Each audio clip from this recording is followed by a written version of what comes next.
আজকে আমি গন্ধরাজ লেবু দিয়ে নিরামিষ সয়াবিনের তরকারি শেয়ার করেছি। ছোট, ছোট করে টমেটো কেটে নিলাম। জলটা ফুটে গেছে। একটা বাটিতে ঢেলে নিয়ে লবণ আর সয়াবিনটা গরম জলের মধ্যে দিয়ে ঢাকা দিয়ে রেখে দিলাম। তারপর আলু কেটে নিলাম। সয়াবিনটা ঠান্ডা হয়ে গেছে।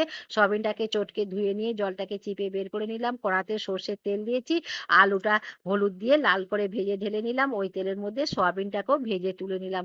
আবার কড়াতে সর্ষের তেল দিয়ে গোটা জিরে, তেজপাতা ফোড়ন দিলাম। টমেটো দিলাম। টমেটোর মধ্যে হলুদ গুঁড়ো, ঝাল লঙ্কার গুঁড়ো, কাশ্মীরি লঙ্কা গুঁড়ো, জিরে গুঁড়ো আর লবণ আর আদা বাটা দিয়ে ভালো করে কষে নিলাম। কষা হয়ে গেছে। এবার আলু আর সয়াবিনটা দিয়ে কষে নিচ্ছি।